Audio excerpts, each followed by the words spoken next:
Yo, what is going on, people? Welcome to Throwdown Your Questions, episode 494. I'm your host, Tony Polanco, and tonight I'm joined by Emilio Lopez. Yo, man, this dude puts the live 2 seconds before we're going to start. That's it, Crazy. man. That's how we do it around here. Carlos Romero. Yo. And Brett Murdoch. Like motherfuckers running fire drills around here. That's it. That's how we do it, right? Yeah. We're doing it live. You know? Tony's got places to go and people to see. That's what it is. Yeah, that's how it is, man. Actually, no, because I saw like the music was about then. It's like, oh, shit, let's just do it now perfectly, you know? But we're back with another one. Rich may or may not join us. We don't know what's going on with him. Chris is still stuck in Detroit, people. You know? He got caught in it. You know what it is, folks. Yeah, the was a crowd strike, right? That whole nonsense. Blue screen. What happened? I don't think the people even know what's going on with Chris. Oh no, they don't know at all, actually. So quick update. So Chris was, he went to Virginia for like a job thing, flying back, and they had a connecting flight to Detroit. And he landed there right before the whole crowd strike nonsense happened. And he's been stuck there ever since Friday. It's Sunday, and he's been stuck there since Friday. Blue screen of death all over the place at the Delta terminal. And apparently they found him a flight last night. That shit got canceled. My man was getting ready to just rent a car so he could drive back to Texas. Now he found another flight. Couldn't do that. Nope. I'm sure I think he said he couldn't do that because of the same reasoning. Yeah, it's crazy, So shout out to all my brothers out there in IT. I know you guys went through it, on fucking Friday and probably during the weekend too, It's nuts, man. And even little things are happening to just like regular folks. Like, me and Manny's girlfriend had our packages fucking canceled for no reason from Amazon, Yep. They're obviously having issues there too. Yeah, it was like the user me refused the package. I'm like, I didn't know the shit came in. What the fuck you talking about? But then when you go to Amazon, their order page, it actually did say like this is related to a server issue. I'm like, oh, here we go. But yeah, so I was go ahead. I was affected at work as well. But it was something that some folks got called up at like 1-2 in the morning whenever this first happened. But I mean, at least for us, it was resolved throughout the night. Okay, that's good. But these, some of these places, like you talked about with the airports, they're still affected right now. That shit is crazy. Yeah, it's man. Like they pushed an update that broke something. Apparently, they rolled it back, but some folks cannot take that in for some reason. It's freaking weird, man. Yeah, Barry, I said the same thing. Y2K2, the revenge. Like, this is the shit people thought was going to happen during Y2K, Yeah, I feel like this definitely was way more of a thing than Y2K was. Well, Y2K never kind of ended up happening. Like, people they figured it out before anything happened, Yeah. I mean, there was some things that were affected, but it wasn't nearly the level of what they thought it might be. Well, that's because they took measures for it. But this shit just came out of nowhere, So you want to know how to mess up the world? Just go after the one application that everyone seems to be using. Yeah, I did. What is the saturation point of this program? Like, how many businesses use this thing? Carlos, you could probably answer that. CyberStrike, because it's not CyberStrike. Is it called? What the fuck's the name of this shit? CloudStrike. CloudStrike, yeah, it's a cybersecurity thing. It's cybersecurity used within Windows, and a lot of people use Windows. So it affected millions and millions and millions of people. But how come it didn't? I mean, obviously it's a part of Windows, but why doesn't it affect something like a personal computer? Because personal computers don't take the same security measures as corporate machines. People that use it for the corporate world and different companies that take measures. Like, for example, my work computer is a Windows laptop. I can't even plug in a USB stick because if I do, it gets rejected. Yeah. Because it has a security measure in it. There's a whole bunch of stuff that a lot of work computers have running in the background that allow you to either do or not do certain stuff.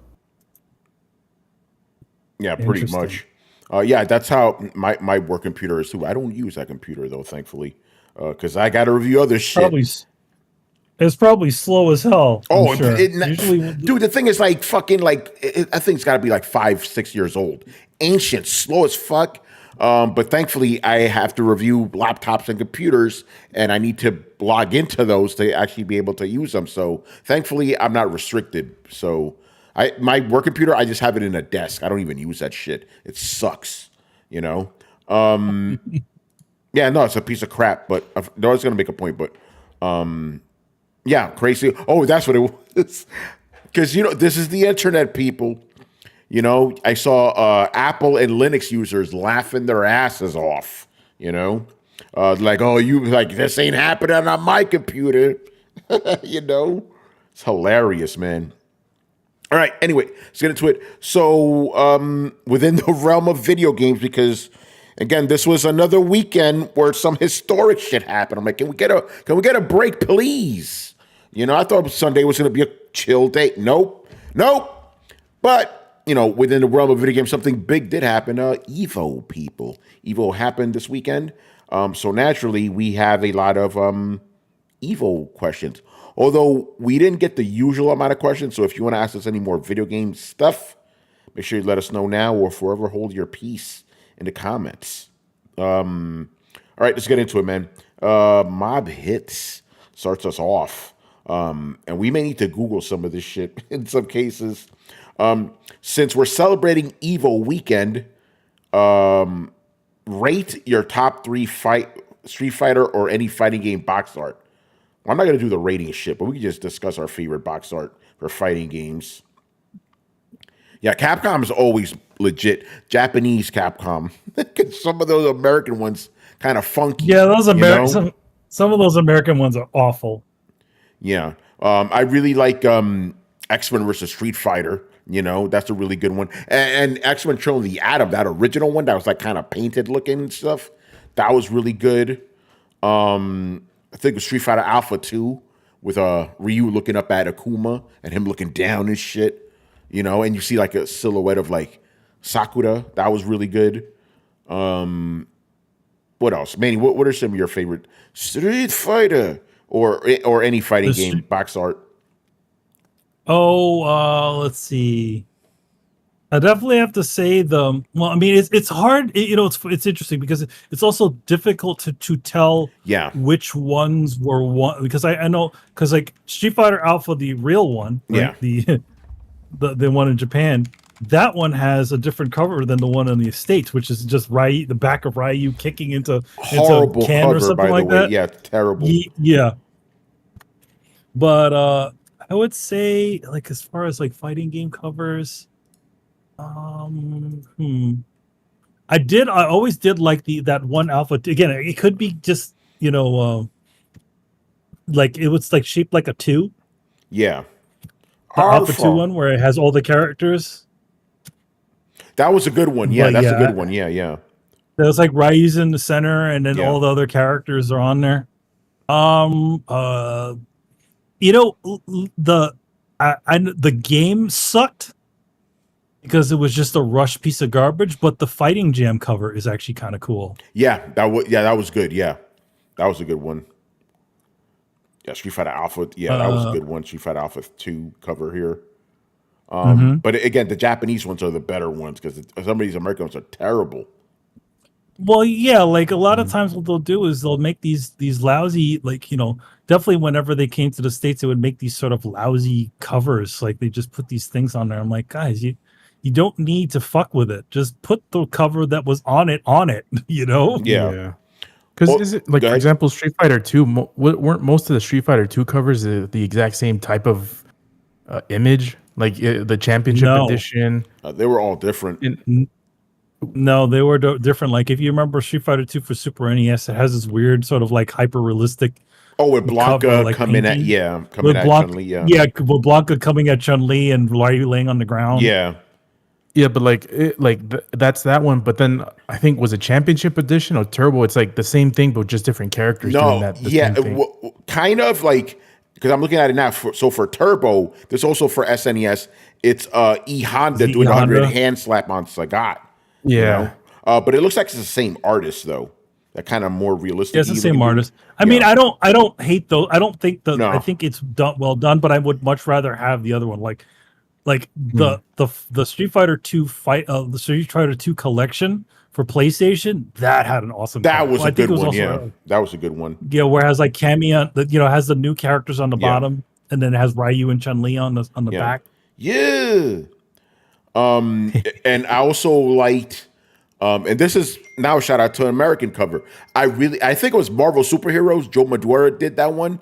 That was really good. He did the console one. Yeah. The arcade one was Arthur Adams. Ooh. So he did the marquee on the top. Yeah. And with all the Marvel Superheroes on it, and then he did the thing on the side with Thanos like holding his hand up and the Infinity Gauntlet is there. Yeah, that was a good one. Yeah.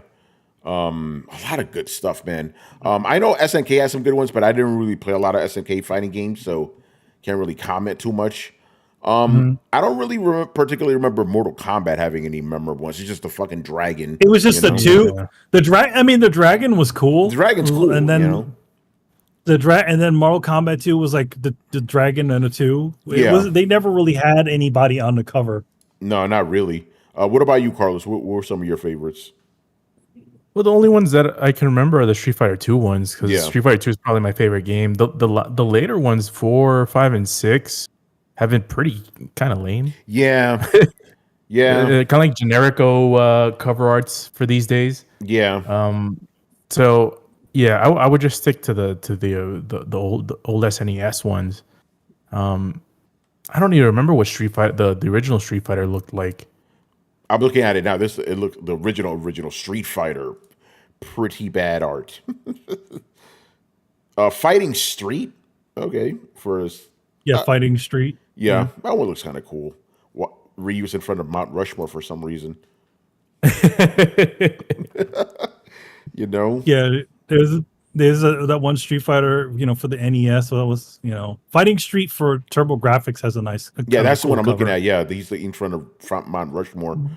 Street Fighter for NES. Yeah. Is he fighting Birdie? Who is that? Some guy with nunchucks on the cover. That's not Birdie. I don't know who that is.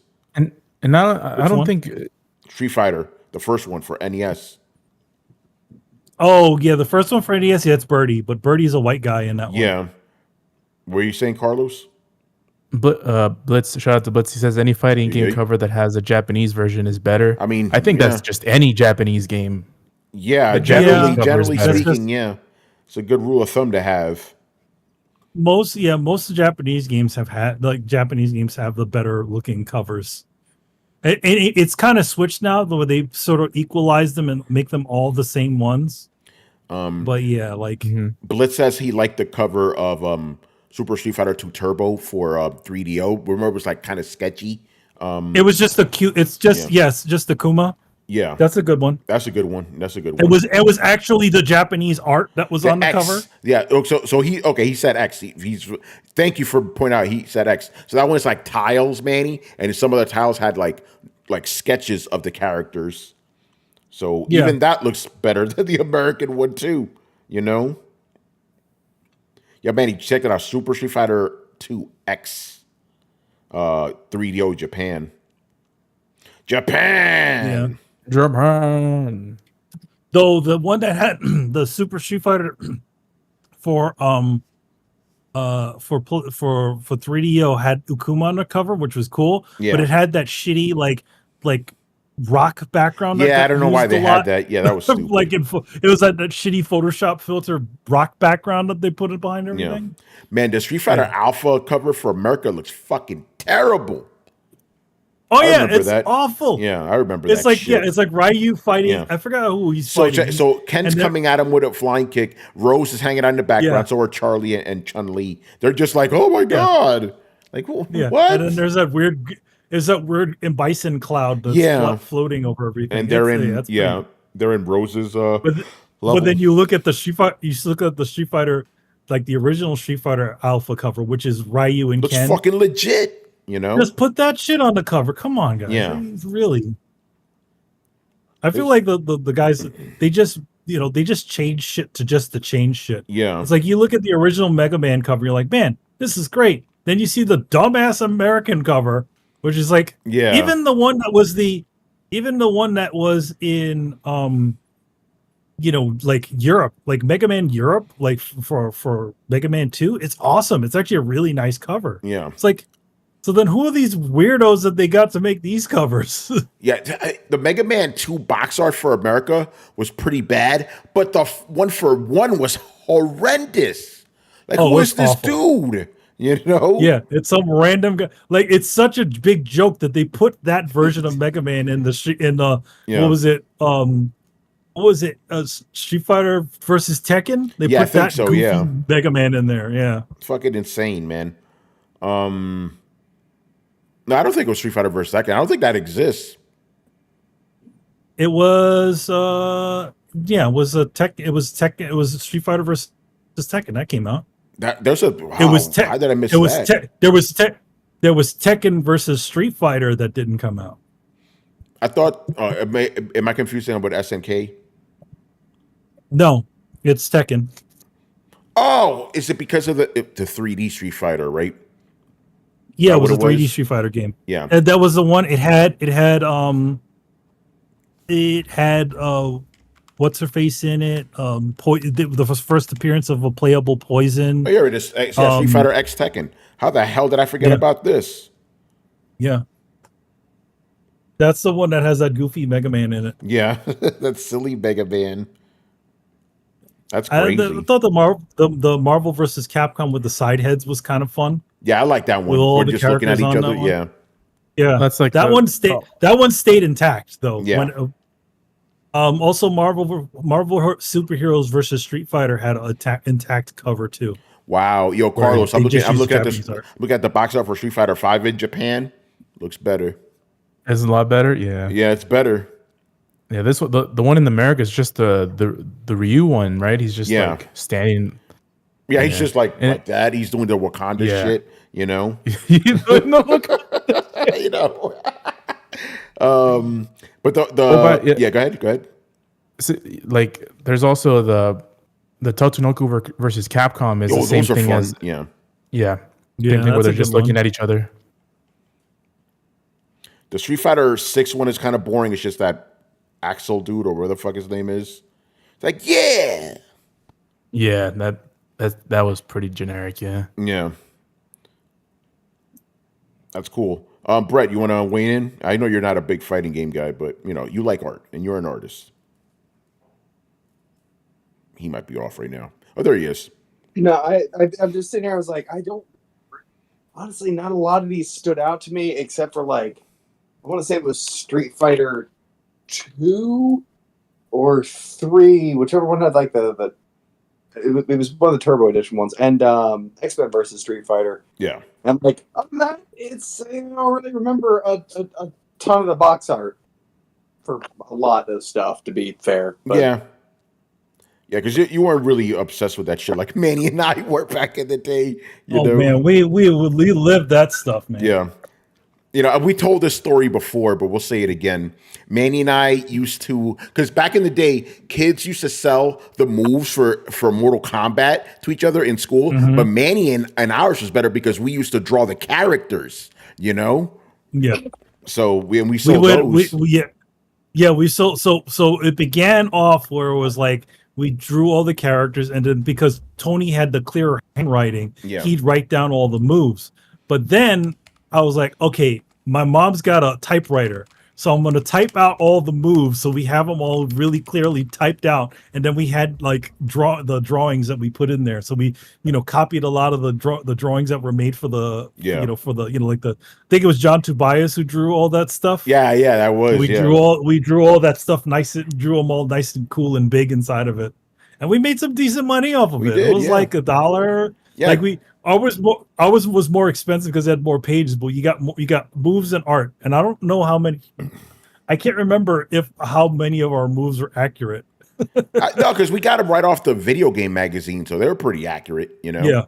Yeah. And we didn't get any complaints, so you know. No. Yeah. Blitz says King of Fighters 02 was good. SNK games had good box art. I remember those. But Samurai Showdown, that was good. I love Samurai Showdown, man. Fantastic. My favorite one was playing it on 3DO. You know, we used to play that a lot back in the day too. You know. Yeah, because that was the one version of it besides the Neo Geo one that actually had the zooming. Yeah, the zooming. Yeah. Because So, remember, like, on Super Nintendo, the characters it was the small sprites, and on Genesis it was the big sprites, but there was no scaling. You know. Yeah. It's like that's important. Well, yeah, the 3DO was the only one that wasn't, you know, an SAK console. You know, the Neo Geo that had it. Yeah. But the load times were atrocious. Oh yeah, they were bad. On the 3DO. How much? If we're going to different franchises, I just want to give a shout out to Sub-Zero for the N64. And fuck that shit. You know, trash. Because it had the exact same box art as the other Mortal Kombat games, but it wasn't a Mortal Kombat game. Yeah. I'm looking at this shit right now, too. Fuck. All right, that was fun. Moving on here. Again, first 5 questions here are all about fighting games. Ronald won. Yeah, fight. Which makes me very happy. All right, next question here. If you guys could choose, what franchise would you have do a crossover with Capcom? Well, the other big one would be Mortal Kombat, right? But oh shit. No, never. I was gonna ask a question, but I know how they would do it. It would just all be 3D. Because if this is back in the day, you would have to ask yourself, would they make the Mortal Kombat character sprite based, or would they make the Street Fighter guys real, which they did with the Street Fighter game? But a modern one would just be all 3D, you know. But I think a Mortal just be all 3D. Yeah, but of course the question would be, would Capcom allow their characters to get killed? Brutality, that's the biggest question. You know, imagine that shit. Sub-Zero fucking ripping off fucking Ryu's head, dangling his spine everywhere. Like, I don't know about that. The answer to that would also be, because if you remember, DC did DC versus Mortal Kombat, and you notice the DC guys never swapped out their they never did. You never could do fatalities, and the blood wasn't in it either. Okay, so I guess you could do it like that. It's like Mortal Kombat without the mortal, you know. Just combat. But I would or like to they see would have that. to, or they just made fatalities that were just like, you know, they weren't like horrible, like, you know, hey, they burned a guy alive, but you know, you didn't see anything, you know, stuff like that. You just went to dust. Yeah, he just went to dust. It'll be the Super Nintendo like fatalities from Mortal Kombat 1. You remember those?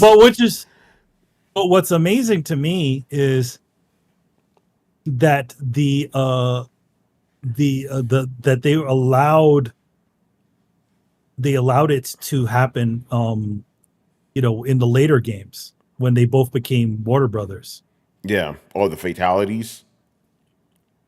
Yep, you can do a fatality on the Joker in the Mortal Kombat game. Interesting. But yeah, I think that'll be the big one, because that's the one matchup we've always wanted to see since we were kids. Mortal Kombat versus Street Fighter, you know? That would be crazy. Even now, people go fucking nuts if they ever made that, you know? And I think the other one, obviously, SNK, that happened, you know? Tekken happened. Tekken, yeah. What's another one? What's another one that could cross with Capcom? Carlos? Blaze Blue? Yeah, I mean, why not? And do it in that art style, you know? Yeah, that'll be because it'll make Street Fighter feel more Japanese again. Oh shit! Oh, fuck me up. Capcom versus Arc System Works, bro. Call it that. There you go. Because then you can have all their shit, you know? Yeah, you can have all of them, yeah. Ooh, I would go nuts. Yeah, but it has to be that Arc System Works art style. It has to be in that engine, you know? Well, if you got to remember, if it says Capcom first, it's the Capcom. So it has to be Arc System Works versus Capcom. So yeah, we got to do it like that. I would go nuts. You know? Bliss has Tekken. Oh, hold on. Fuck me up. I read the first part. I thought you were gonna say Tekken versus Capcom or Capcom versus Tekken. No. He named the big one, Manny. He named the big one. Oh, this is not Capcom. This is not Capcom. Tekken versus Virtua Fighter. There you go. Now you realize midnight launches aren't even a thing. I'd be there on midnight for this shit. You know. Now you realize Virtua Fighter and Tekken have the same staff or had the same staff. The creator of Tekken came from Virtua Fighter. Yeah. Same thing with the guy who did Dead or Alive. Yeah. They're both former Virtua Fighter people. And also related, kind of, the guy who created Fatal Fury worked on Street Fighter. So you notice how they're not offshoots, but you know they always come from like the bigger franchise. The creator of Fatal Fury did not only didn't work on Street Fighter, he created the original Street Fighter. Yeah. So yeah, Tekken versus Virtua Fighter would be fucking nuts. And here's the thing, fucking Harada, man, he has been teasing Virtua Fighter for like 2 years now. You know, so it's like, when is this gonna happen, bro? You know, because man, wait, Harada is just yeah. Again, the Tekken guy is talking about fucking Virtua Fighter. You know, so yeah, that would be crazy. Tekken versus Virtua Fighter, I'd be done. I'm done. You know, that'd be good. Fight that too. And it probably nowadays in modern times it probably would be Tekken versus Virtua Fighter since Tekken's more popular. Since we haven't had a new Virtua Fighter for fucking ever, you know, because if this was back in the day, it would be Virtua Fighter versus Tekken. You know, that'd be dope. All right, next up here, some sponsored questions from Mr. Romudeth. More mob hits questions here. More fighting game questions. He goes, it seems like every fighting game has a ninja character. Who is your favorite ninja character in any fighting game? Mine would be Ryu Hayabusa. Of course you pick Ryu Hayabusa. He's the guy who got his own game. Yeah. Ninja fighting.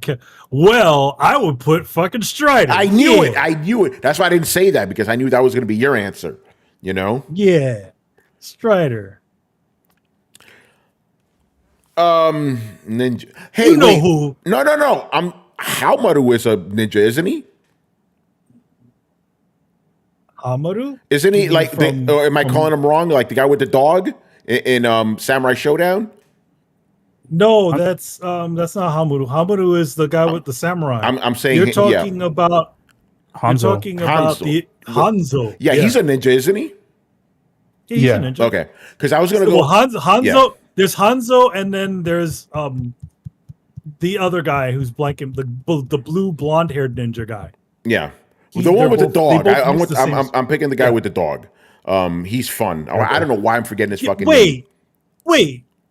Why are you picking that dude when you have Cage, yo? No, because that's too obvious. That's why. Yeah, because I was gonna go with Kage, obviously Virtua Fighter, you know. But I'm gonna go with the cultural appropriation guy, you know.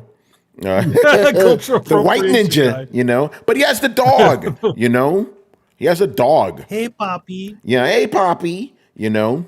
But yeah, Kage was the first guy I thought, but it's like, let me go somewhere else with this. What about you, Carlos? Favorite ninja in a fighting game? Yeah, Godfall. Thank you. Yeah. Maybe Ibuki. Yeah. Which one? Ibuki. Street Fighter. Ooh, Ibuki. Yeah, that's a good one. Ibuki's cool. Throws what's called the kunai and shit. Yeah, the kunais. Yeah, I think I'll go with that because I mean, most of the popular ones. I mean, Ryu Hayabusa is probably the most popular one that I can think of. Yeah, I think everyone likes. Oh yeah, Ryu Hayabusa, obviously. See, yeah, Blitz. You know, I'm not gonna say I even now I never call him Galford. It's always Galfordo. You know. Oh man, some motherfucking Samurai Showdown, man. You know, good stuff. What about you guys in the chat? Scorpion. I mean, yeah, you know, he's a ninja, right? Scorpion, Sub-Zero, Sonya, Mortal Kombat. Yo, somebody on Twitter the other day, they posted the intro to Mortal Kombat. They're like, okay. They're like, there's like, when you see this logo, what do you see? New Line Cinema. I already heard that shit in my head. I already heard it in my head, man. That shit gets you hyped,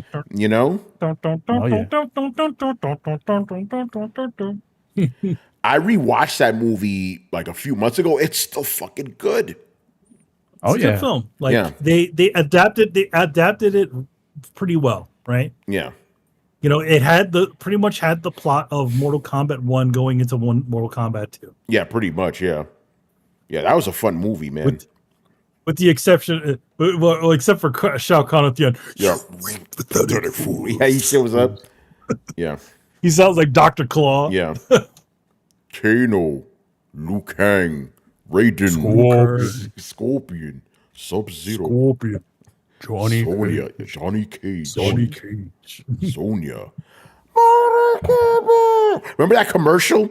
Mortal Monday? Yeah, the kid, Mortal Monday, and the kids were like running around Chicago. Like, Mortal Kombat. That was awesome, man. Changed the world. It really did. Yeah, Mortal Monday, man. Mortal Monday.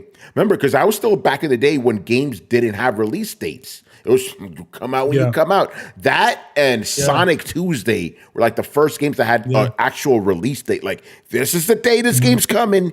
Get hyped, And then after that, every game started having release dates to get the hype up. Before it was just like, the game shows up when it shows up, See, motherfuckers don't know about that shit, There were no pre-orders back then, You should just get the game, Mm-hmm.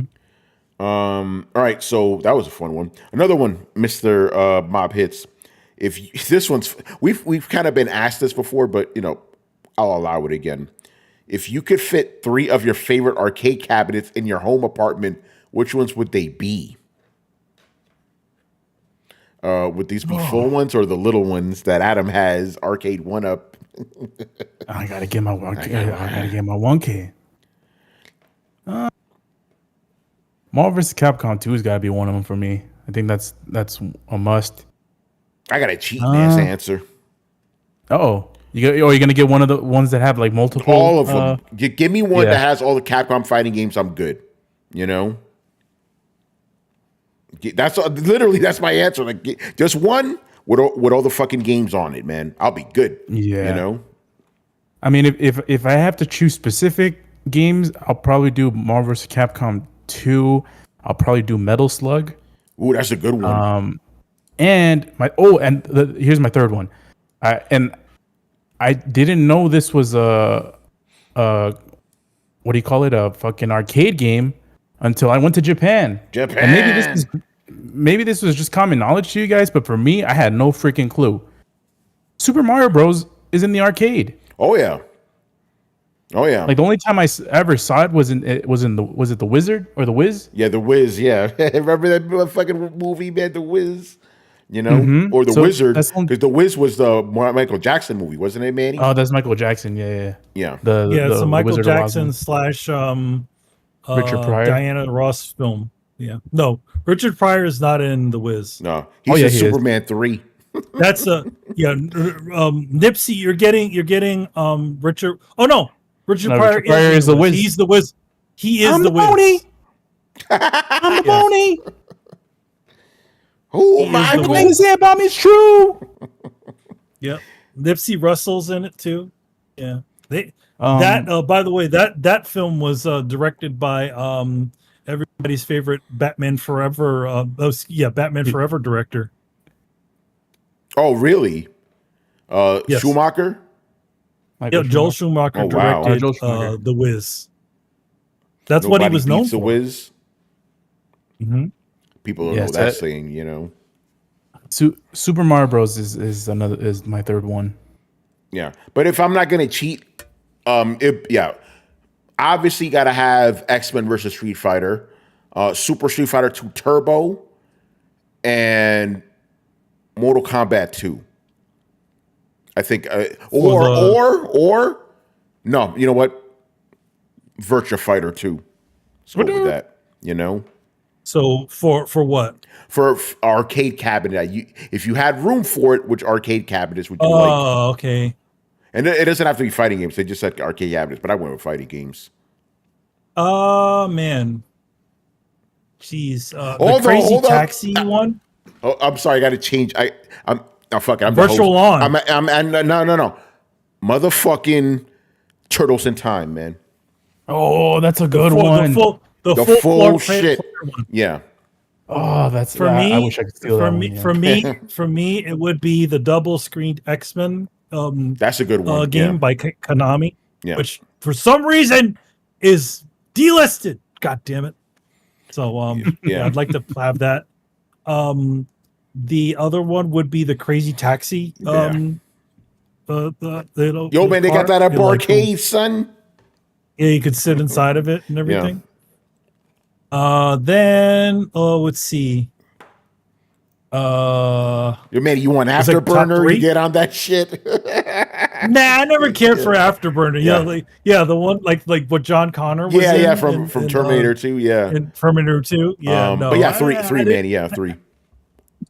Oh, and the third one, let's see. I would go with just having the actual Marvel vs. Capcom cabinet. There you go. The one that we had.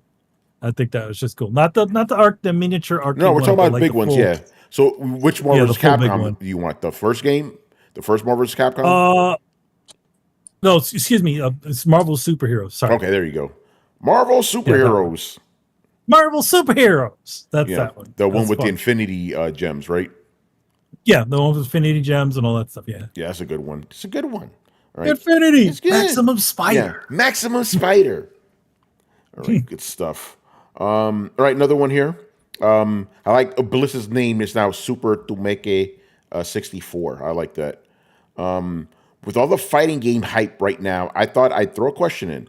Every fighting game has had its lead characters, be it Ryu and Ken, Kazuya and Heihachi. Heihachi's back, by the way, people. Haomaru. He's always back. Did he climb out of the volcano? He climbed out again, Terry Bogard, etc. So who in your opinion is the greatest fighting game lead character and why? Wait, because Heihachi's not a main character. Well, he says Kazuya and Heihachi. It was like both. More Kazuya, not Heihachi's the final boss. Yeah. So that's is what it is. That is right. But anyway, so like best fighting game protagonist? Character? Like lead character, like, like okay, when you think of a fighting game franchise, that's the dude,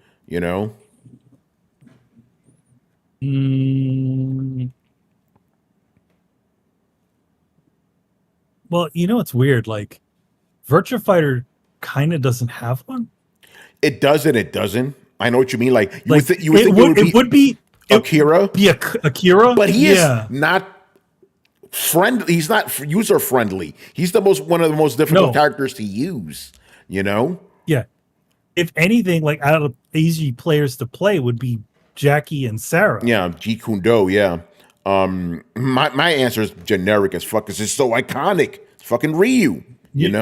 Like he is the embodiment of a fighting game character. Like he has a cool striking design, simple to play, and even his story is just like, I just want to get better at fighting. I want to kick somebody's ass. I want to be the best fighter. I'm a fucking hobo going around the world fighting people. I don't know how I get plane tickets, but I'm getting there. With them dirty ass feet.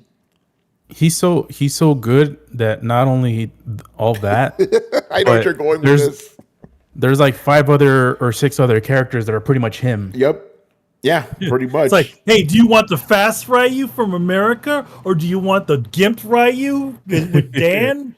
Or do you want the girl Ryu? The girl Ryu? Do you want a demon Ryu? Do you want the Ryu that kicks a little bit more with the blonde hair? Yeah, exactly. It's crazy, man. So he's iconic as fuck. I would go with like he's not. I would say Ryu is the fighting game protagonist character. Right? but I would go. I like Soul Bad Guy a lot as the main guy of Guilty Gear, just because he has a really cool silhouette. He's got he's got the long hair. He looks like a bat. Like he looks like a weird cyberpunk like badass guy. I thought he looked cool. Yeah. I have a question. Why is it? This might be a dumb question too. Is Liu Kang still the face of Mortal Kombat? Not anymore. Who is him? Who is the face of Mortal Kombat now? I have no clue. Yeah, the face. There's a transition phase. So you would always see Raiden on the thing. But yeah, Liu Kang was the guy. Yeah, but yeah. Like after some point, it just became about the cast, and never really like I feel like Liu Kang barely gets anything in the games after 3. Yeah. Yeah. Yeah, because he was the guy, Yeah. Yeah, he won the tournament. Yeah. He did. But the weird thing is he's the main guy, but I feel like there's like 10 other characters from the original storyline that are more popular than him. Yeah, like Sub-Zero and Scorpion, And Shang Tsung and Goro and Raiden. Shit, that's right, yeah. Johnny Cage, man. Well, yeah. Yo, by the way, off topic, but still about fighting games. So somebody did a thread about like the making of the Street Fighter movie with Jean-Claude Van Damme, and to no one's surprise, he had an affair with Kylie Minogue during the movie, right? But they had a quote. My man goes, he's like, she was so beautiful. How could I not have an affair with her? Like, damn, bro. He's just admitting it. He's like, oh, her lovemaking was so good. It's like my man, Oh, he was also very much high on cocaine. Too. Yeah. That was what they was. That's part of the audio, one of the audio commentaries and documentaries that they have done for Street Fighter the movie. Yeah, they said that movie was in so much turmoil. They didn't even have the budget to do like the special effects on the characters. Shit. That's why when Ryu and Ken do their little fireballs, you just see a screen flash. It's just a flash, yeah. That's a good thread. Like he talks about some of that stuff, like how like Capcom kind of kept interfering, like gotta put this character in. And the only one that didn't make it, because originally they were just gonna focus on 7 characters, even though there was original 8. They got like 15 in there, but they couldn't get Fei Long. And the director was like, yeah, this is not the vision I had. And then they were talking about, fucking Raul Julia ad-libbing, like, where he's like, I guess you didn't see that, like that was just ad-libbed.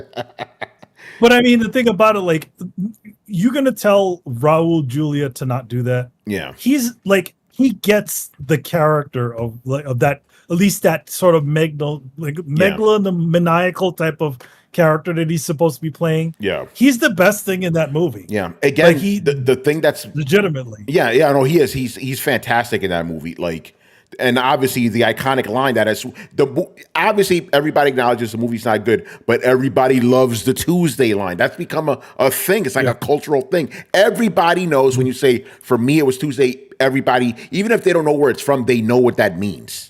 The day Bison graced your village, it was. Yeah, that was great. Shaboy, what's going on, Riku? Hanging out in the chat. Yeah, it's like the day Bison graced the village with his presence. It was the most important day of your life. But for me, it was Tuesday. Fucking awesome, man. Great. What are some other ones? Carlos, you're right about this. Like Chun-Li, fucking iconic Street Fighter. Blanca too, Blanca. I mean, those are iconic characters, but not like the main characters. No, they're not main characters. They're not. Is there a Street Fighter character that maybe not surpasses Ryu but gets close to getting at his level? Oh, Chun-Li. Chun-Li, for obvious reasons. Kind of like how Mai is the unofficially the Fatal Fury, the other Fatal Fury type protagonist, because Yeah, and I think Cammy would probably be third. For another obvious reasons. Akuma is really popular, but he's not like mainstream popular. But I feel he's like the most popular within the hardcore. Like of course, what do you think they got this tattoo for? There you go. Yeah. By the way, my niece and nephew was over, and like, you know, I was lifting something up, like, Tony, you got a tattoo. I'm like, I've had this tattoo longer than you've been in this earth. What are you talking about? You know? But yeah, Akuma's the shit. He's like my favorite character, like to play as. And he was always the guy I didn't play as most because he was my favorite. You know, I would bring him out if I'm losing. I'm like, all right, let's bring Akuma out. Let's fucking go. Tony's character has always been Ryu, and Ryu with the medium to hard punches. Yes, kicks. That's it. I don't fuck around with combos, man. I just hit you with the hard shit. You know. For me, it's always been the people that can do combos and like kind of little bits of like chip dance, like So like it would be Ken. It'd be a little bit of Guile. I like Fei Long, but I don't. Fei Long. I'm not very good. It's never very good with him. Yeah, he's a little tricky. By the way, speaking about ninja, going back to ninja characters, Guy counts, wouldn't he? Guy is a ninja, yes. Yeah, because I really liked him in Street Fighter Alpha. You know, Street Fighter Alpha, yeah. But yeah, speaking about iconic characters, yeah, Terry Bogard's pretty fucking iconic too. You know, with that hat and everything. With his little cap on. Yeah, it's fucking awesome, man. I got to rewatch those Fatal Fury movies, man. Those are great. At last, I have the final move to the Hakyoko School. Yeah, fucking Geese Howard, you know. A stupid manga video like dubs. Yeah. If you guys have ever seen the Fatal Fury like OVAs, for some reason, like Geese has this crazy deep voice, like, at last, I have the final move to the Hakyoko School. like, dude, calm it down, man. You know. Yeah, it was. Yeah, that was. Who did that one, Manny? Manga video. It was manga video. Oh yeah. Yeah, manga video was always for a catch-22. Viz. Yeah. Too. It might have been Viz. It might have been Viz that did that one. Sorry. Some of those were rough, man. Like Streamline Pictures had the better ones. Sometimes they were off too. You know, like you know. Yeah. Viz did Fatal Fury and the Fatal Fury OVAs in 2 movies. Yeah. And Manga did Ninja Scroll. Yeah, that was a good dub. That was them. You know. But that was like later on, so they got better. But some of those early ones were rough, man. And you could also kind of tell when they got better talent than others in some of these fucking dubs, you know.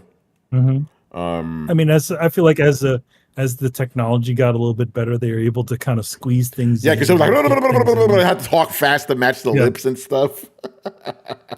Oh man!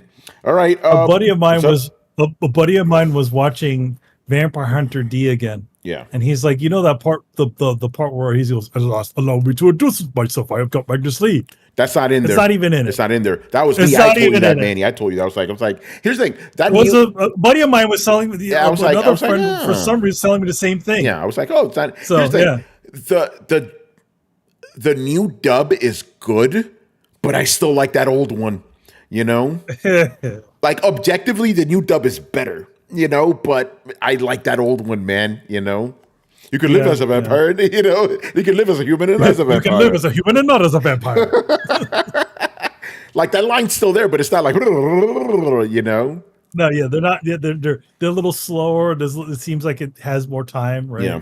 You know, it's funny when not trying to get it all in. When I rewatched Vampire and I was like, hey, you know, this movie's not really that great.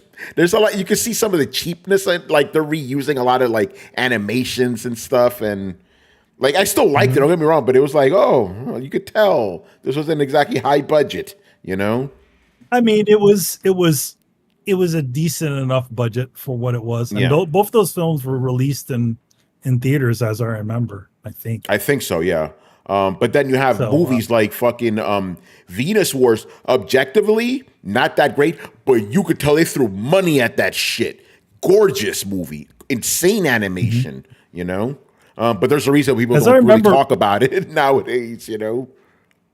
As I remember, Vampire Hunter D and Fist of the North Star, both of those films were made by the same people. Yeah, you can. And Fist of the North Star, you could tell that was not exactly a high budget movie either, you know. So if there's one part in both of the movies where there's a crowd shot, and D is in Fist of the North Star, and then Kenshiro is in, Vampire Hunter D, like as a background character with like a shade over his Wasn't eyes. it Toei that did both of those? I know Toei did Fist of the North Star. I know that.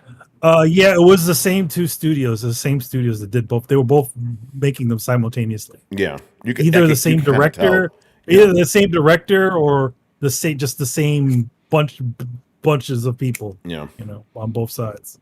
All right, let's move on. Enough Otanime, but we got time to kill. We only got 2 more questions. And Brett, get ready. The last 2 questions are Elden Ring related, sir. So get ready. Elden Ring. All right. Alpha Chuck, my man was going through it this week, boy. Carlos, you know what happened in the Discord, Mm-hmm. Woo! So both of those questions are related to that. And the reason I'm not saying it now is because he talks about it in his question. They're both long, so bear with me. But thank you, Alpha Chuck, for editing your shit. Very well done. Thank you. I didn't have to go in there because sometimes, I'm not going to name names, but sometimes motherfucker just has a single sentence thing and I got to completely reword it so it makes sense. But this shit was good, He goes, apologies for the length. All good, brother. What are your honest opinions on Shadow of the Erdtree's final boss? There is a lot of discussion online about the final boss and DLC ending being the weakest point of the expansion, and I have to agree. FromSoft built its reputation on making challenging but fair boss battles, which is a very hard balance to nail as consistently as they do. The final boss missed the mark and was hard for the sake of it, in my opinion. He goes, I aired my grievances in real time in Discord last week. Oh, yeah. Story-wise, the ending was incredibly lackluster and did not add anything new to the lore. I know Elden Ring does not make use of story-driven cutscenes or explanations, leaving a lot of inference and interpretation up to the player, and that is fine and a creative choice. But after beating the boss, you get a 10-second cutscene that gives you no new info, and then it just kind of ends. If I were a reviewer, I would have a hard time not taking points off for that, even if the other 95% of the game was good. Yeah, let's talk about the final boss, man. of fucking, Shadow of Erdtree, Radon again. Like, yo, didn't we beat you already, motherfucker? But he came back. He came back, no horse. It was just him, and that dude gave us the work. Oh yeah, dude gave us the work. The funny thing is, we fought him. I fought him like 60 plus times on my own. Because I was ahead. So to give context to the folks, usually me, Tony, and Chris would fight most of the bosses together. Yeah, and that's how we trudged along the game. But then at some point, I got ahead of them both.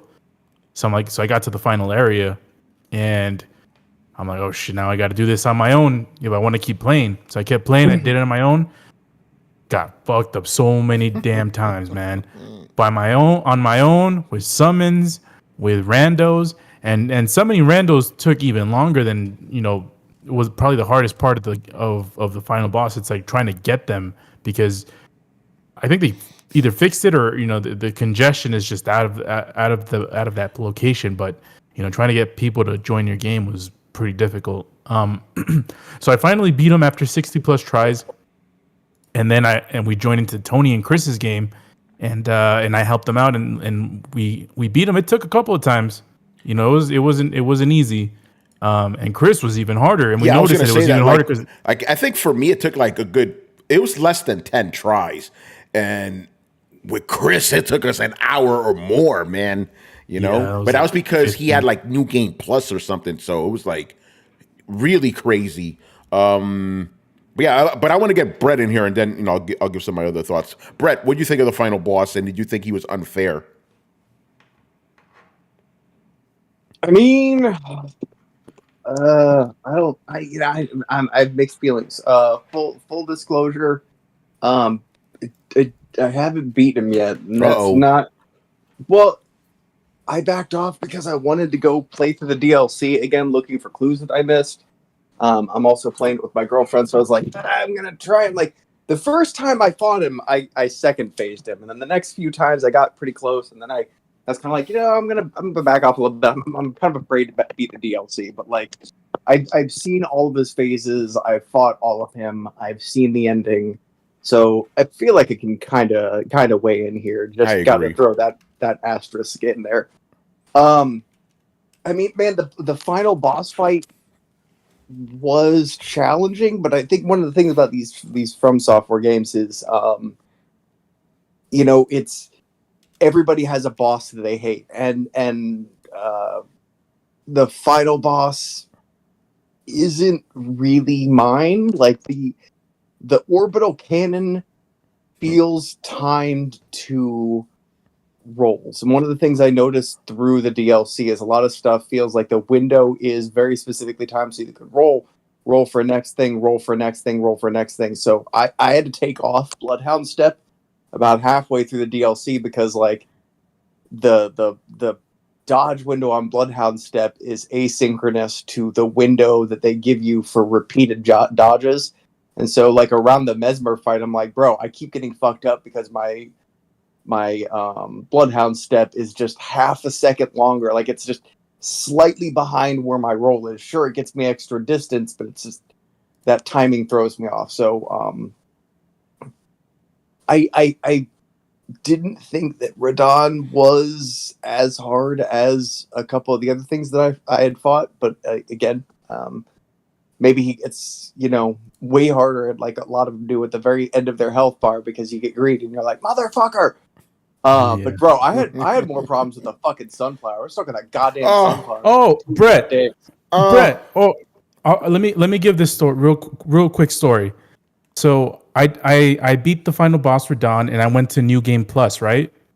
I defeated a lot of the main Elden Ring bosses in one try, and I went back into the DLC and I defeated all the main bosses. Mesmer. I defeated the Lion Dancer dude, Renala, whichever one it is. The main boss, Radon, all of them. I beat them all in one try. All of them. The fucking Sunflower King took me 4 tries. And I'm like, what the hell? You're not supposed to be anywhere near these motherfuckers. For some reason, he was the one. But yeah, I agree with you, Brett. It really depends on your play style, your character, because Radon, when in my first try with Radon, I feel like if you're trying to solo him as a mage, it's really, really difficult because he doesn't give you time to cast anything. But if you play him as a mage with other people that are good at tanking, then that changes everything. I do want to give a shout out to Bale, man. Bale was pretty tough. Bale! Curse you, Bale! Curse you, Bale! But I gotta say though, like when we're talking about difficulty, I will say like the Bale fight was tough. The Bale fight was also probably one of my favorite dragon fights in the entire Soul series. Oh yeah, that was fucking epic, man. I agree with you on that one. The same way like Lion Dancer was super tough the first time I ran across it, but holy shit, that was an epic fight. Brett, did you know it's 2 dudes? Yeah. I was like, wait a minute. Then he showed me that. I'm like, it's 2 motherfuckers. Yeah, it's a lion dancer, that's a lion dancer. Yeah. I was like, it's 2 lion dancers are usually there's usually 2. Yeah, but I'm like, how are they connected when he's jumping and all that shit, Yeah, they have to be like the way lion dancing works is it's a dance, so it's synchronized. No, I get it, but I'm saying how when they jump in the air in the game. That I'm asking. That's what I want to know. Go ahead, Brett. There's actually assets that take off. Like they drill down and like one of the reasons I love Soul games. Like they remove the top cloth and you can actually see the 2 guys and how they're linked together. And like when it jumps up in the air and like spins around and flies around. That's the one dude leaping into the air, channeling, and the other dude's grabbing his ankles and flying along behind. I love it. Oh man, yeah. But what I would say with the difficulty of the final boss, I felt that the lion and the girl after him, Renala, I think her name was. Oh, Renala. Those took me days to beat. Right, and after that, and Brett, you know how Souls games are. Once you get over a certain hurdle, you're kind of okay-ish for the rest of it. So I was okay. Hit the fucking sunflower. We're stuck there for a day or 2. Thank you, Carlos. And then I was okay, and then got to the final boss. Final boss was fucking annoying as shit, but the Lion Dancer was way harder for me. Way harder. You know, so it's kind of to your point, Brett. It depends on the player and the art and the play style. You know, I'm not dismissing him. Dude was hard as fuck, but that line dancer, it took me a week. You know, fucking insane. And bro, like that's how all the Souls bosses are. Like Melania was like fucking bitch. Right? We have this discussion like every time a Souls game comes out. And like it's true, they do keep raising the bar. Like it keeps being like, "Oh, I'm sorry, you waiting for me to lift my arm before you attack me? What if I faint now?" You know, 9 times. And like it's just been over the years, it's been a game of one-upsmanship, which is why we've now found ourselves to the point where they're like, raise arm, feint, pause, feint, dash, 9-hit combo, break, feint, dash, 9-hit combo, fly through the air, shoot an orbital cannon from their asshole. Like it's that's how we've ended up at this place. It's just a game of like, oh yeah, well, what about this? So, as far as the lore goes, like I feel like I guess even before I should break out of that, like we will like, and we're already having it. Like everyone's like, this lore is too hard, and like 4 days later, someone's like, like watch me no-hit run this while naked in a butt cheek or a controller clenched in my butt cheeks. Like it's people will be beating this on a Guitar Hero controller in like a week or two. It's these all feel insanely oppressively and you just ridiculously overpowering and impossible. And that's kind of the whole point of the game. Is when you first approach it, you're like, nobody can do this, and like a week later, you're doing it blindfolded. Like it's supposed to come off that way, and that's kind of the beauty of the genre. That's kind of the beauty of a lot of the metaphor that people find in these things is like, it's like a Dark Souls game. Things feel intimidating and impossible at first, but if you keep at it and learn and study and be studious, you can find a way to conquer just about anything. Like no, you're 100% right. Think about this. The dude let me solo her. He died, I think it was like 500 times. But now look at him now. My man's just skilling it. No, that doesn't get it once, Yo, Tony. Yo, what up? Can you put my my video on or click on my window? You got to share it. Oh no. Just click on my. Gotcha. Okay. Where's this Throwdown Your Questions? It's big now. Yeah, it's in big. So check this out, guys.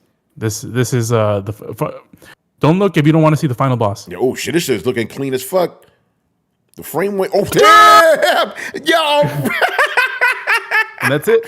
Yo, run that again. So in case you missed it, this is the first time you met him, right? Yeah, that was one of the first times. Yeah. Okay, so look at this. So for you guys listening, Carlos steps through the portal, right?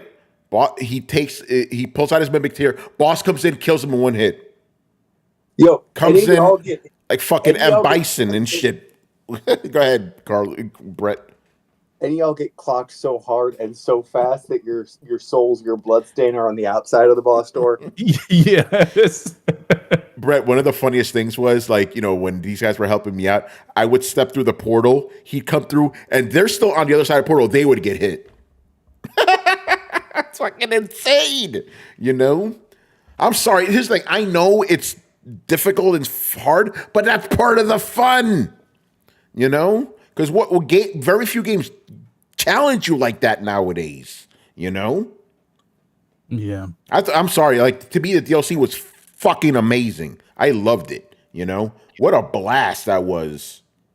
That's kind of where I'm at. Yeah. And Brad, I don't blame you. It's like, let me savor this like fine wine. You don't want that shit to end. I'm gonna come back. Well, like I want to understand. Like y'all know me. Like I'm a lore hound, right?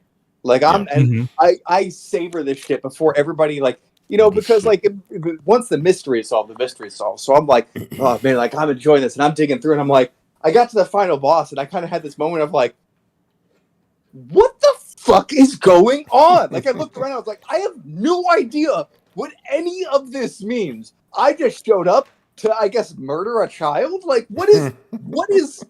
Why am I doing this? I'm gonna take a step back. And so I've been digging through with my other one, and like, I feel like there are so many implications and so many small things that come with this final boss that I think it doesn't tell you a lot while it tells you so much. Like it's oh my god, there is so much going on here. Even down to like, you know, you beat the boss and like you see a one-sided cutscene, sure, but the fact that it's a one-sided cutscene is kind of indicative of like you know, how consensual that whole deal was. Yeah, there's some creepy stuff going in there, uncomfortably creepy, if you know what I mean. Well, and like we talked about, I think we talked about this last time, Brett. It's like you could tell where George R. R. Martin had some of his, you know, incest stuff going on. It's like, oh, bro. Oh yeah, that was, and I, you know, I don't know, but see, that's the thing. It's like I'm not sure how incesty it is when you break into like their gene pool, because like it really shines a lot of stuff on like, okay, so we know, spoiler here, America is Radagon, but like we don't really know how or why. Yeah. How or why? Now in the DLC, I think we kind of got that answer as you know, an answer to a lot of stuff. Like it's become very clear that ascent to godhood is not just a single person endeavor, right? Like it requires a consort and to bind with them, to become their vessel of sorts. So like it kind of follows like the traditional alchemical idea of the homunculus. You know, a perfect being made of multiple beings. You know, you can only channel divinity. You know, like one being has to reach spiritual divinity, and another one has to be like the physical vessel to bind to. And so you're like, okay, well, to me, like the whole America Radagon thing, and this whole, like it speaks a lot, and then you find out all the weird fucking jar stuff about the shaman and their ability to harmoniously blend with other entities, and you kind of have this recipe for a type of people who are more primed to be able to access this kind of divine gate that exists than anybody else, which then explains the horn scent, explains the genocide, explains why America is so pissed and burned everything down. I personally have ideas into like who or what America is, and like the light that kind of shines on the origins of the Golden Order, and what this means for why all of her children are cursed with beings outside of the two fingers. They're all cursed by outer gods and things like that. So, but that's not the question you asked. Nope. If we're still talking about this, Brett, can I ask you a question since you're more familiar with the lore? Yeah. So, could you explain Godfrey and how?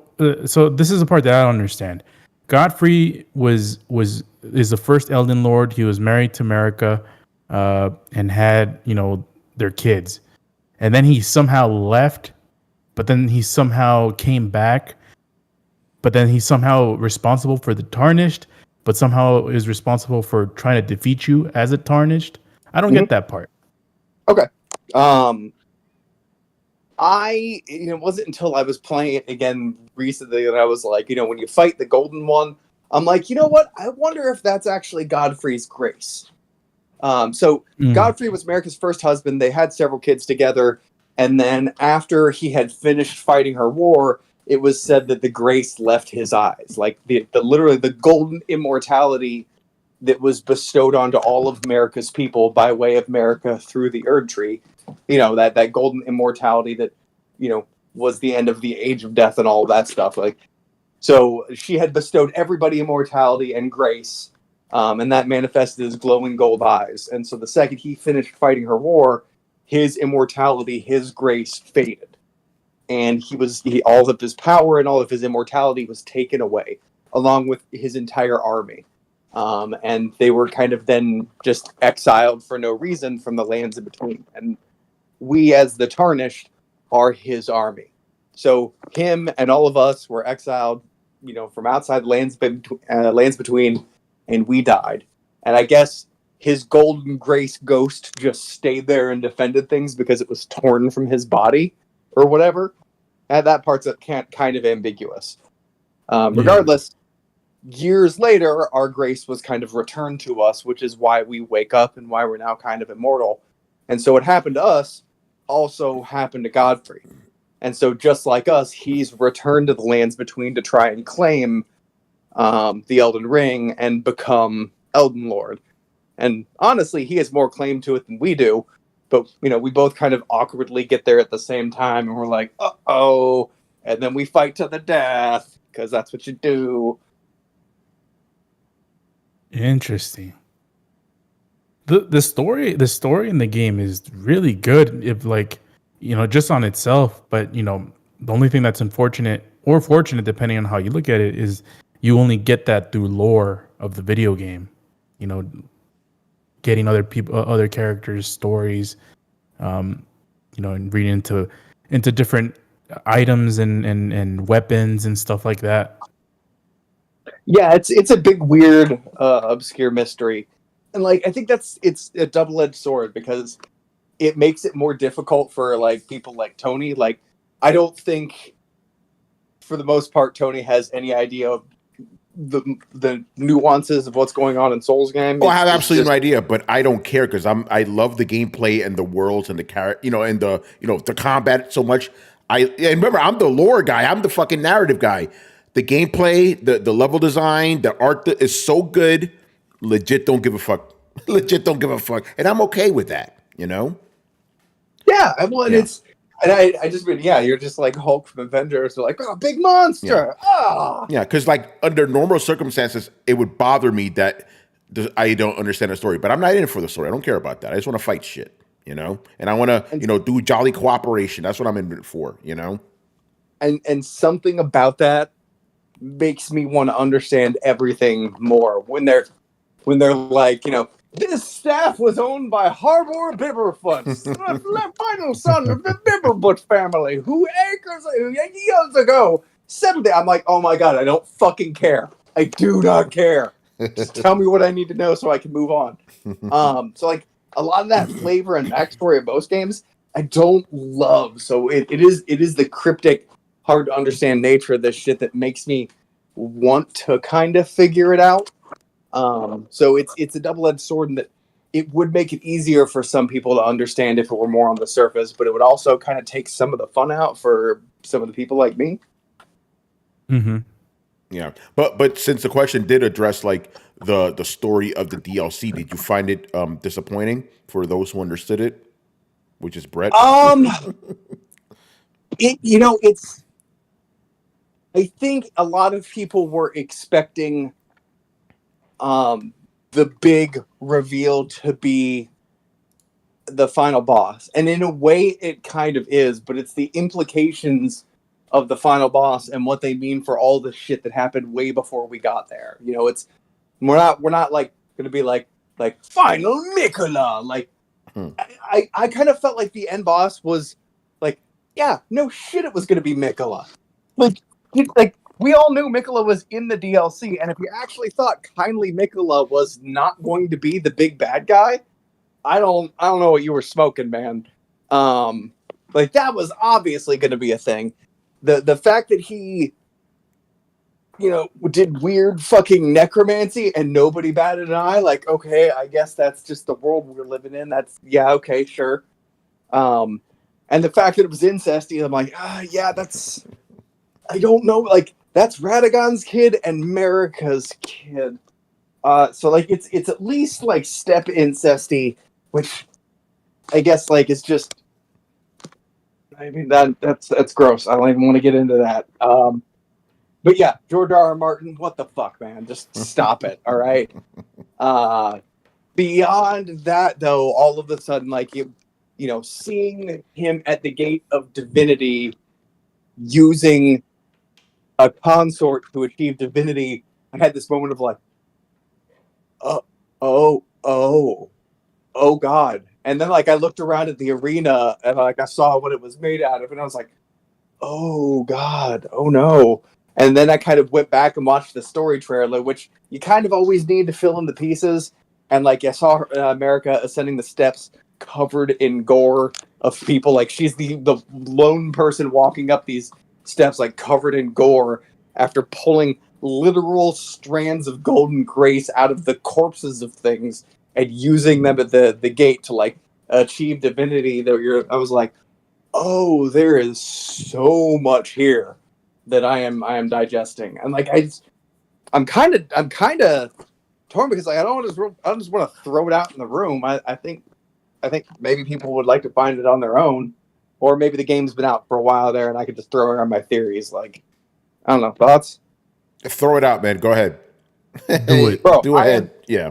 I am 90% convinced that Marika is a jar saint. Okay, you gotta explain that. Like she was like beaten to a pulp into one of those jars and stuff. No, she is the product of a finished jar. Okay, explain that. The jars are a bunch of people that are chopped up and include a shaman so that their flesh blends harmoniously together in an attempt to create a saint.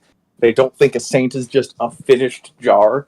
And if you see the half-finished jars that burst open, you can see the faces and the things kind of forming in them. Yeah. That it's a humanoid figure that looks like Marika. And you might be like, oh, okay, well, maybe that was just, the person put in the jar. But, like, they don't put any people in the jar. They put people parts in the jar. So that's not a half-dissolved person. That's a half-formed person.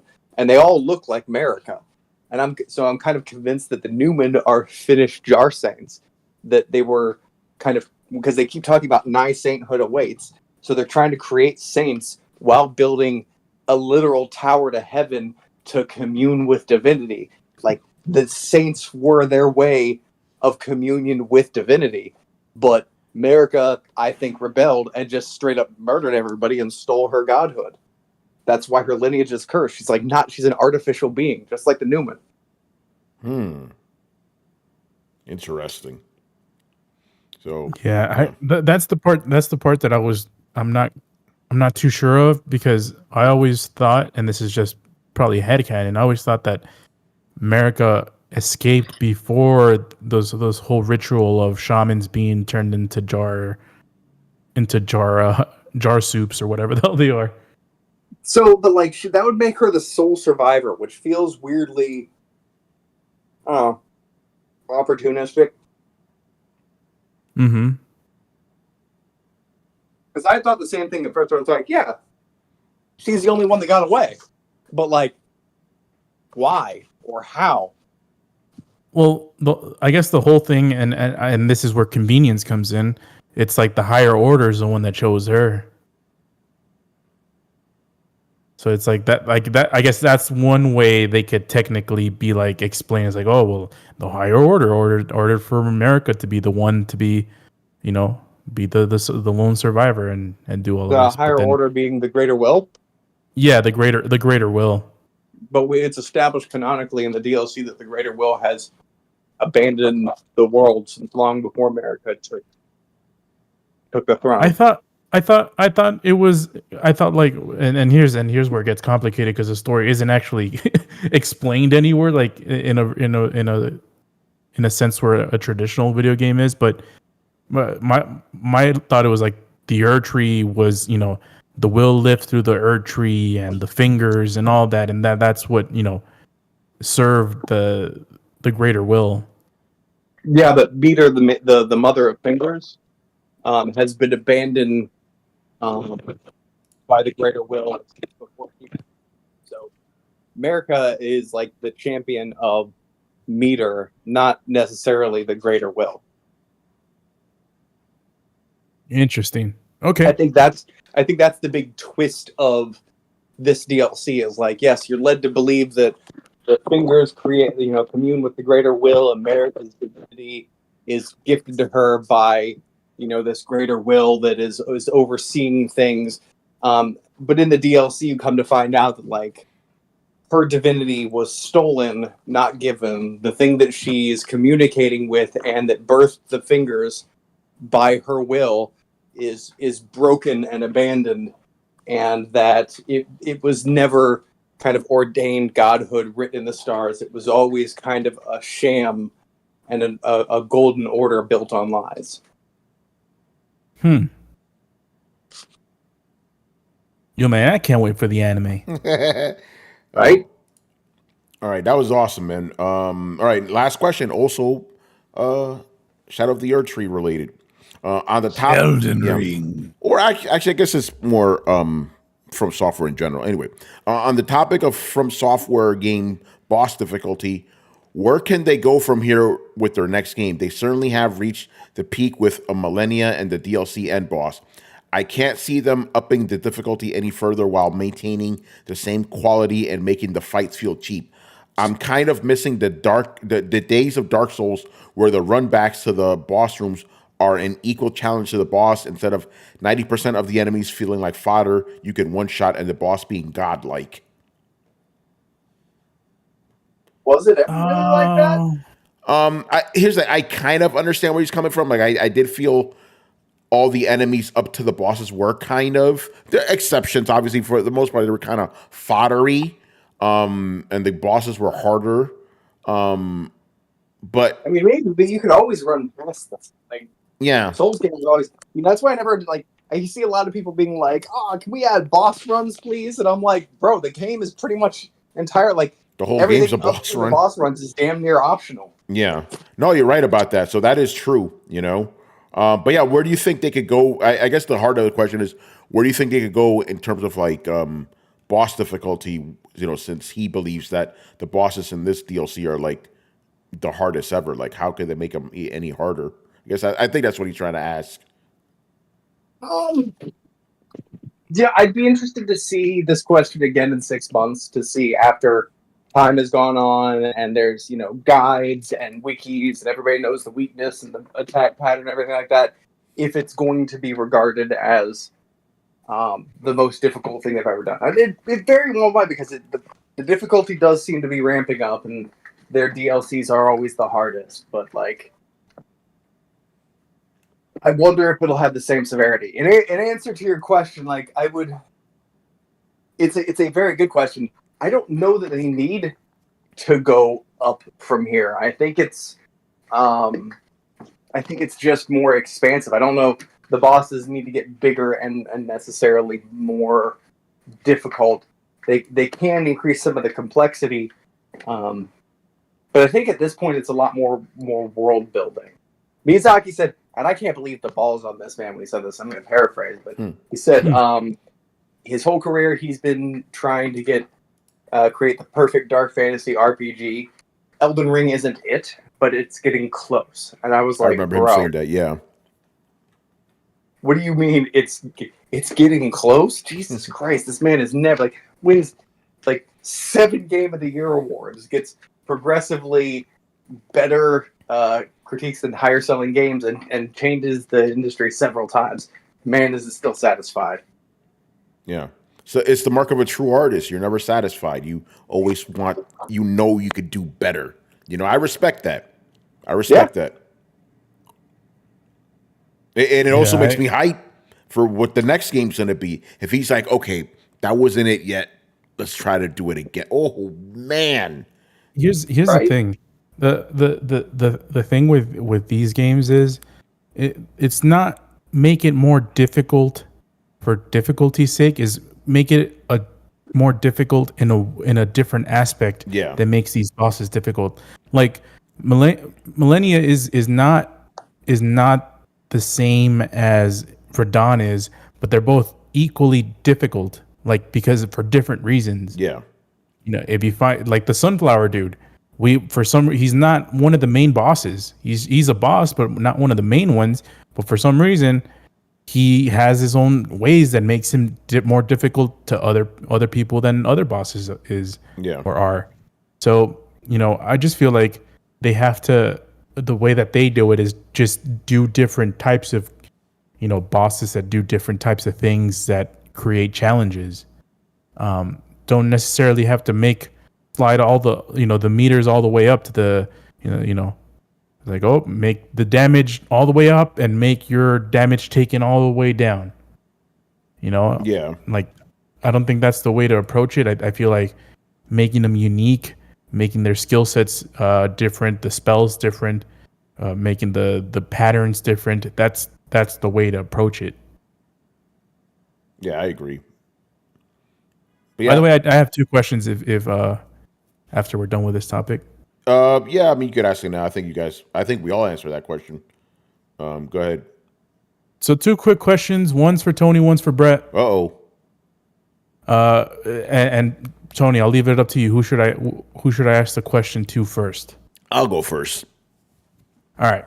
So this is a rehash of a question that I had earlier. Yeah. This year, but I'm going to change it. Uh-oh. Let's say I give you the option. It's hypothetical. I know how much you love those types of questions. My favorite types. Yeah.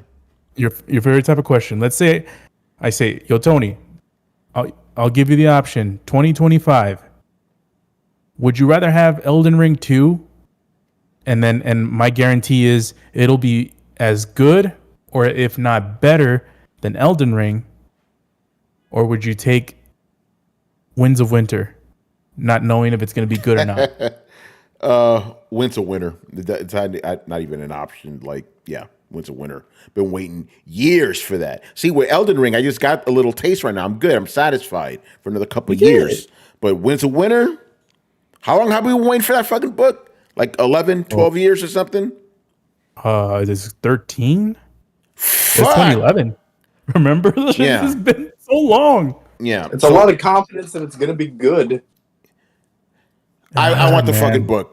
Give me the fucking book, please. So that's my answer. All right, good answer. Yeah. Now, my question to Brett. I don't think you were. No, I'm pretty sure you weren't here when we were discussing this. I think it was last week, and we were talking about how to make Elden Ring better. And I wondered what you thought about this, but like I always thought that it would be good. Let's say when you go to the Midra house, the Midra house, or when you get to the place where all the dragons are at.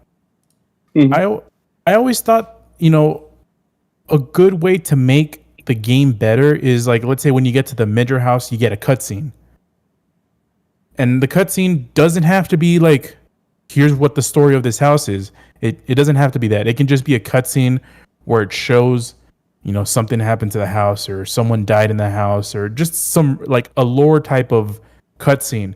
But I always thought, I always felt like a way to make the game even better is to do that for like all the places you visit. Like, let's say you go to the fissure place where the Cerulean Coast is, where you go down. Like, it'll be cool. Like if you go there, either before the boss or before you get to the fissure, it's like there's a cutscene that shows something that happened in here, or something, I don't know, something that gives importance to the place you're giving it and sort of puts it to life. I don't know. I always thought about that, and I'm curious to know what your thoughts are. I think I'm all right. Like I love the reveal that they do. Like when you first walk into Shadow of the Erdtree, and like you come up through the cave. Like I think that's probably a pretty good example. You touch the cocoon, and you're kind of expecting this, I don't know, cutscene or something like that, and all of a sudden you're just dropped into this quiet, desolate little grove that doesn't have any sound or music. It's just dead quiet. And you come up through the cave, and you step out, and you're greeted with kind of the vista of the gravesite plains. Like I love that. And one of the things I've always loved about the Souls series is that they feel kind of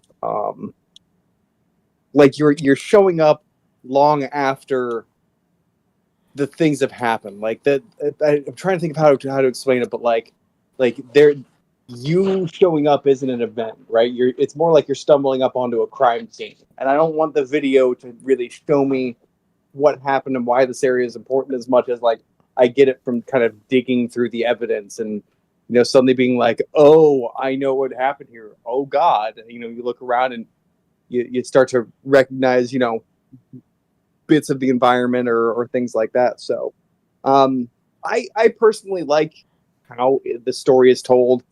I don't oftentimes love it when I do get the cutscenes, like when you walk into Renala's chamber, or when you drain the sunken temple district, that kind of thing. I always kind of feel like I get it. I'm walking around, but like part of the thing that I've learned to love about this game is this kind of quiet desolation, and I feel like not having those cutscenes really highlights that sort of emptiness, which in a way adds to the environmental storytelling for me.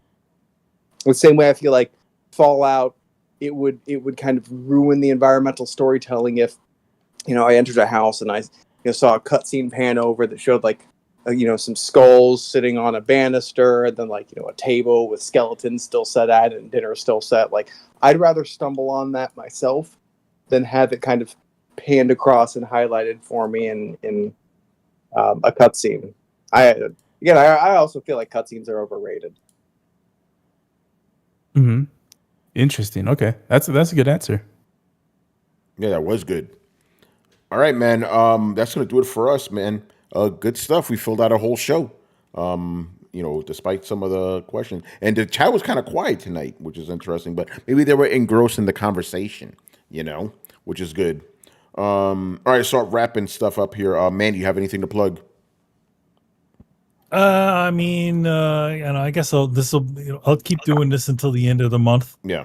But I think this coming week, what is this? What is today? The 22nd? Yeah. So this coming week, I think on the 24th, I want to say, or maybe it's next month. I don't know. I'll do sure. But anyway, 40th anniversary of Ninja Turtles. The 40th anniversary Ninja Turtle special by IDW with artwork by myself, Kari Randolph, and they got us all together to do some Team NT 2003 story for it. So yeah, that's out right now at your local comic book store, or you can get it on any of the digital comic platforms. Number 2 is Teenage Ninja Turtles #1, which is the relaunch of the IDW Ninja Turtles, which is going to be coming out real soon. And that's about it. Nice. By the way, speaking about that, again, I'm just scrolling through Twitter here, and somebody did like fan art. It has Battletoads, Biker Mice from Mars, Ninja Turtles, and what are the name of the cats, Manny? With SWAT cats. SWAT cats. Yeah. And then somebody goes like, "Yo, make sure to throw in Street Sharks in there too." Or you should also throw the Toxic Avengers in there too. Yeah, right. That's also that sort of same sort of idea. like this team of 4. That's the smart one, the leader, the usual deal. Yeah, the that's goofball. Fun. Yeah, pretty much. All right, man. And obviously go check out the Coalition. There's always good stuff there. Coalition.com with a K, and Coalition on YouTube. Where they have all the entertainment and gaming stuff. Lots of entertainment stuff. I'm reviewing something. Probably Power, not to be confused with. I don't know why Rich keeps bringing that joke. I don't think people remember that show Powers. Michael Bendis' Powers. I don't think people remember that was a show. That was like 10 years ago. You know? But there was Powers. There's Powers, and then there's Power. Yeah, because he's reviewing Power. So Powers, I legit don't think people even know that reference anymore. Powers was a free giveaway on PlayStation, the PlayStation Network on a PlayStation 3. You got like a few like the first 2 episodes of Powers. Yeah. And I think it had the guy who played Rorschach in it too. Oh, I'm not sure. Something like that. Yeah. It was not a good adaptation. It was not a good adaptation. No, not at all. Powers was a really good comic. Anyway, make sure you follow Throwdown on Twitch and Twitter. Join a Discord where the conversations and the rumors are always popping. You could also follow us on your favorite podcast app, Throwdown Show with 2 words, Throwdown Show, throwdownshow.com to listen to past episodes. And, of course, if you have been watching us on YouTube and like the video, make sure you hit like, subscribe, and hit the bell to be notified of when we go live. Links to everything down below. Once again, I was your host, Tony Polanco, and tonight I was joined by Emilio Lopez.